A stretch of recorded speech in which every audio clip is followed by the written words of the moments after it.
Hello guys, welcome to my channel. First of all, I would like to say thanks to those who are watching this video. So let's start. हमारा जो topic है class 12th के लिए है, chapter 6 है application of derivatives and exercise 6.2 देखने जा रहे हैं आज हम इस वीडियो में। और इससे पहले वाले क्वेश्चंस एक्सरसाइज चैनल पर जाकर चेक कीजिएगा, separate playlist of this chapter, so वहाँ पे ऐड किए हुए हैं। ओके, सो हमारा जो टॉपिक रहने वाला है increasing and decreasing functions, because this exercise completely based on increasing and decreasing. तो at first we will know what are increasing and decreasing functions. ठीक है, तो क्या होता है इंक्रीजिंग एंड डिक्रीजिंग फंक्शंस वो देखते हैं।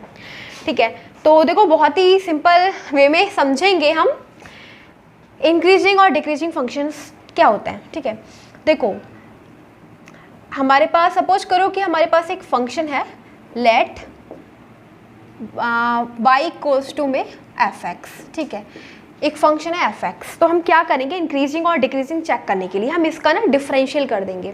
ठीक है, क्या करेंगे डिफरेंशियल कर देंगे, तो हमारे पास क्या आ जाएगा dy over dx equal to में f डेक्स x। ठीक है, ये आ गया हमारे पास डिफरेंशियल करने के बाद। तो अगर f डेक्स x की जो वैल्यू है ना ये ग्रेटर होगी 0 से, तो इसको हम क्या बोलेंगे इंक्रीजिंग। ठीक है, हमारे पास एक फंक्शन होगा, हम उसका डिफरेंशियल कर लेंगे। अब जो डिफरेंशियल अगर जो हमने डिफरेंशियल करने के बाद फंक्शन है वो ग्रेटर देन 0 होगा तो उसको क्या बोलेंगे इंक्रीजिंग फंक्शन। ठीक है, और अगर ये f डेक्स x ये जो हमने डिफरेंशियल करने के बाद जो फंक्शन आया है अगर ये 0 से लेस होगा तो हम इसको क्या बोलेंगे डिक्रीजिंग। ठीक है, क्या बोलेंगे डिक्रीजिंग। ओके, और अगर ये फंक्शन किसके इक्वल आया है 0 के इक्वल, तो ये क्या हो जाएगा कांस्टेंट। ठीक है, तो देखो हमने क्या देखा कि हमारे पास एक फंक्शन है, हमने उसका डिफरेंशियल फाइंड किया। ठीक है, अगर डिफरेंशियल करने के बाद जो भी हमारे पास वैल्यू आई है फंक्शन है उसकी वैल्यू 0 से ग्रेटर है तो वो इंक्रीजिंग कर रहा है। ठीक है, फंक्शन इंक्रीजिंग है, और अगर उसकी वैल्यू 0 से लेस है तो डिक्रीजिंग, और अगर वो 0 है तो कांस्टेंट। तो ये देखा हमने इंक्रीजिंग डिक्रीजिंग का कंसेप्ट। अब देखते हैं स्ट्रिक्टली इंक्रीजिंग और स्ट्रिक्टली डिक्रीजिंग। ठीक है, देखो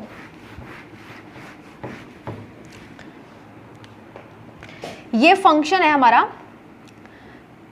इंक्रीजिंग कर रहा है।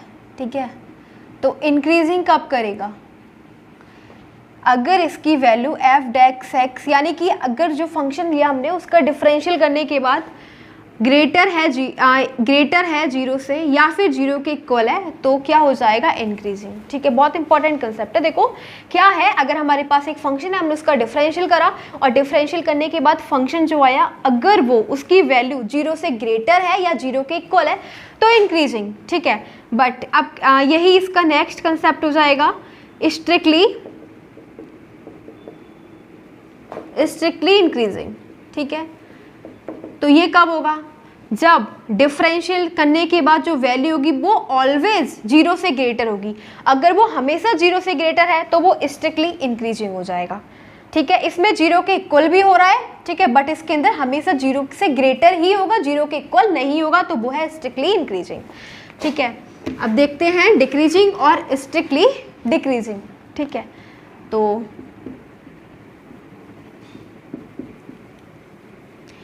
डिक्रीजिंग कब होगा जब हमने फंक्शन का डिफरेंशियल फाइंड करा और उसकी वैल्यू क्या है लेस है 0 से और इक्वल है 0 के, तो ये कंसेप्ट किसका हो गया डिक्रीजिंग का। ठीक है, डिफरेंशियल करने के बाद जो वैल्यू आई है उसकी वो 0 से लेस है या 0 के इक्वल है तो डिक्रीजिंग है। और अब हम देखेंगे स्ट्रिक्टली डिक्रीजिंग। तो स्ट्रिक्टली डिक्रीजिंग का मतलब होता है कि फंक्शन को ऑलवेज 0 से लेस होना होता है। ठीक है, इसके इक्वल नहीं होगा फंक्शन, अब 0 के इक्वल नहीं होगा फंक्शन, क्या होगा हमेशा 0 से लेस होगा। तो ये क्या हो जाएगा स्ट्रिक्टली डिक्रीजिंग का कंसेप्ट। ठीक है, इसी प्रकार ये स्ट्रिक्टली इंक्रीजिंग का था, ये 0 के इक्वल नहीं होगा, ये 0 के इक्वल नहीं होगा। ठीक है, अब हमने तो हम समझेंगे फिगर से। ओके, देखो अगर हम ग्राफ पे फिगर बनाएंगे ना increasing strictly increasing decreasing strictly decreasing, तो कैसे हम देखेंगे। देखो ये हमारे पास है इंक्रीजिंग का कंसेप्ट, y इक्वल्स टू में fx। तो अगर देखो ये हमारे पास ये जो ये है लाइन ये इस प्रकार से इंक्रीज हो रही है, ठीक है, इंक्रीज तो कर रही है, बट यहाँ पे देखो, यहाँ पे ये जो लाइन है कांस्टेंट है, ठीक है, ये सभी पॉइंट पर क्या है, कांस्टेंट। तो ऐसे फिगर को हम क्या बोलेंगे कि इसमें इंक्रीज कर रहा है फंक्शन, ठीक है, क्या कर रहा है, इंक्रीज कर रहा है। अब देखो स्ट्रिक्टली इंक्रीजिंग में क्या होगा, ये किसी भी पॉइंट पर कांस्टेंट नहीं होगा, जैसे कि ये इन सभी पॉइंट पर कांस्टेंट हो गया, यहाँ पे ये लाइन है, ये सभी पर कांस्टेंट हो गई, बट स्ट्रिक्टली इंक्रीजिंग में क्या होगा, ये जो है लाइन हर पॉइंट पर इंक्रीज कर रही है, ठीक है, कहीं पे भी कांस्टेंट है ही नहीं, तो ये क्या हो जाएगा, स्ट्रिक्टली इंक्रीजिंग। अब डिक्रीजिंग में देखो, ये वाली लाइन है, देखो इस टाइप से डिक्रीज कर रही है, तो देखो बट इसके अंदर देखो ये कांस्टेंट हो गई, यहाँ से यहाँ तक कांस्टेंट है, हर पॉइंट पर जो वैल्यू है वो क्या है, सेम है, ठीक है, कांस्टेंट, यहाँ पे कांस्टेंट हो गई, फिर डिक्रीज हुई, फिर कांस्टेंट हो गई, ठीक है, डिक्रीजिंग तो है लेकिन क्या है, यहाँ पे कांस्टेंट भी हो रही है। अब देखो स्ट्रिक्टली डिक्रीजिंग, यहाँ पे कोई भी ये जो लाइन है ना, ये डायरेक्टली डिक्रीज ही हो रही है, किसी भी पॉइंट पर कांस्टेंट नहीं है, तो इसको बोलेंगे स्ट्रिक्टली डिक्रीजिंग, ठीक है। सो हम देखेंगे एक्सरसाइज 6.2 क्वेश्चन नंबर फर्स्ट, ठीक है।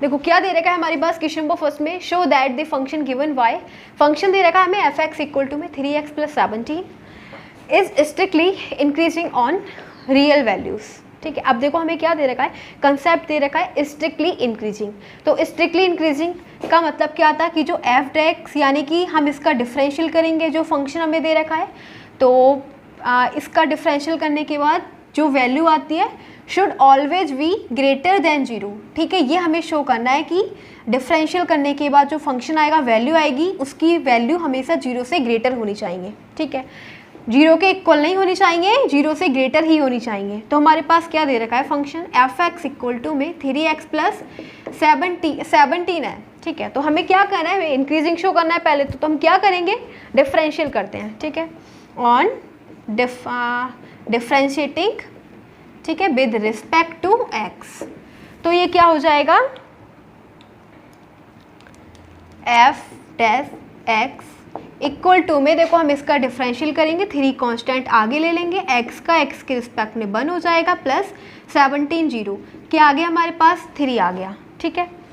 तो 3 जो है 0 से ग्रेटर है, 3 की जो 3 है क्या है, 0 से ग्रेटर है, तो हमारे पास ये जो f(x) आया ना, क्या आया, 3 क्या है, 0 से ग्रेटर। अब हमसे बोला गया है कोई भी रियल वैल्यू पे, तो सपोज करो कि हम रियल वैल्यू ले रहे हैं, तो रियल का मतलब रियल नंबर्स, नेगेटिव नंबर, 0, ठीक है, कोई भी नंबर ले लो, तो हम ले रहे हैं -1 ले रहे हैं, ठीक है, तो अगर -1 ले रहे हैं तो इस पर क्या फ़र्क पड़ रहा है, कोई इफेक्ट पड़ रहा है क्या, 3 तो 3 ही रहेगा, ठीक है, यहाँ पे कोई वेरिएबल थोड़ी ना जो यहाँ पे x की मल्टीप्लाई कर दें, कुछ नहीं है, 3 का जब 3 है तो हम -1 का यहाँ पे कोई यूज नहीं है, ठीक है। अगर हम 0 ले लेंगे f(x) 0, तब भी यहाँ पे 3 का 3 रहेगा, ये तो केवल नंबर है ना, तो कोई भी वैल्यू देख ली हमने, सभी वैल्यू पर क्या दे रखा है, ये क्या है, ऑलवेज ग्रेटर देन 0, तो बस स्ट्रिक्टली इंक्रीजिंग है। सो हमसे बोला गया था show that the function, so the function f(x) equals to 3x + 17 is strictly increasing on r, ठीक है।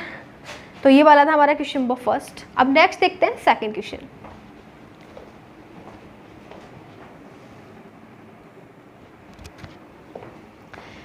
सो here the next question is question number 2, ठीक है, हमारे पास है सेकंड क्वेश्चन। सो हमने देखेंगे क्या दे रखा है क्वेश्चन नंबर सेकंड में, show that the function given y f(x) equal to में e⁻2x is strictly increasing on r, वही जैसे पहला जो इससे पहले वाला क्वेश्चन दे रखा था क्वेश्चन नंबर फर्स्ट, उसी की तरह है, ठीक है। हमें स्ट्रिक्टली इंक्रीजिंग शो करना है। स्ट्रिक्टली इंक्रीजिंग का मतलब हम डिफरेंशियल करेंगे, शुड वी ग्रेटर देन 0, जो वैल्यू आएगी ना वो हमेशा 0 से ग्रेटर ही आनी चाहिए, तो यही कंसेप्ट है हमारा स्ट्रिक्टली इंक्रीजिंग का, ठीक है। तो देखो क्या करेंगे, फंक्शन हमें दे रखा है f(x) इक्वल टू में e⁻2x, अब सिंपली हमें चेक करना है स्ट्रिक्टली इंक्रीजिंग, तो क्या करेंगे, डिफरेंशियल करेंगे ना, तो on differentiating with respect to x के रिस्पेक्ट में हम डिफरेंशियल कर देंगे, f(x) इक्वल्स टू में e⁻2x, फिर करेंगे 2x का, 2 कांस्टेंट आ गया, x का करेंगे तो 1 हो जाएगा, ठीक है। ये आ गया हमारे पास 2 इंटू में e to the power 2x, ठीक है। अब देखते हैं ये जो हमारे पास f(x) यानी डिफरेंशियल करने के बाद जो वैल्यू आई है 2 into e to the power 2x, ये 0 से ग्रेटर है, ठीक है। तो देखो हमने यहाँ पे ना यहाँ पे हम क्या ले लेते हैं, चेक करते हैं, 0 ले लेते हैं, ठीक है। क्या ले रहे हैं, 0 ले लेते हैं। तो ये हो जाएगा 2 इंटू में e to the power x की जगह 0 पुट कर देंगे, ठीक है। तो अगर यहाँ पे e की पावर 0 का मतलब क्या हो जाएगा, 1, ठीक है। क्या हो जाएगा 1, तो 2 आ गया, क्या आ गया, 2 आ गया, ठीक है। अगर हम यहाँ पे कोई नेगेटिव नंबर ले रहे हैं तो क्या आ जाएगा, 2 इंटू में e to the power x की जगह हम माइनस रखेंगे, ठीक है। तो ये हो जाएगा 2 और e टू द पावर -2, तब भी हम इसको अपॉन में ले जाएंगे, ठीक है। तो तब भी पॉजिटिव ही है, ठीक है। कैसा है, पॉजिटिव, ये भी पॉजिटिव। यानी कि गाइस हम देख रहे हैं कि हम कोई भी वैल्यू ले रहे हैं ये 0 से ग्रेटर ही शो कर रहा है, ठीक है। और यही तो स्ट्रिक्टली इंक्रीजिंग की कंडीशन होती है कि जो भी वैल्यू डिफरेंशियल करने के बाद आती है उसकी वो क्या होना चाहिए, 0 से ग्रेटर होना चाहिए। तो देख रहे हैं हम ये 2 भी ग्रेटर है, ये भी ग्रेटर है, और बाकी जो पॉजिटिव नंबर लेंगे तो पॉजिटिव तो हो गई 0 से ग्रेटर। तो सिंपल है कि हम लिख देंगे यहाँ पे, सो फंक्शन क्या है, strictly increasing on real values, ठीक है, इज ग्रेटर देन 0। सो लिख देंगे therefore function is strictly increasing on R, ठीक है। तो आज हम केवल फर्स्ट एंड सेकंड क्वेश्चन ही देखे, बाकी क्वेश्चन नेक्स्ट वीडियो में करते हैं, ठीक है। So now we are going to end this video and again I wanted to say thanks for watching this video, thanks again.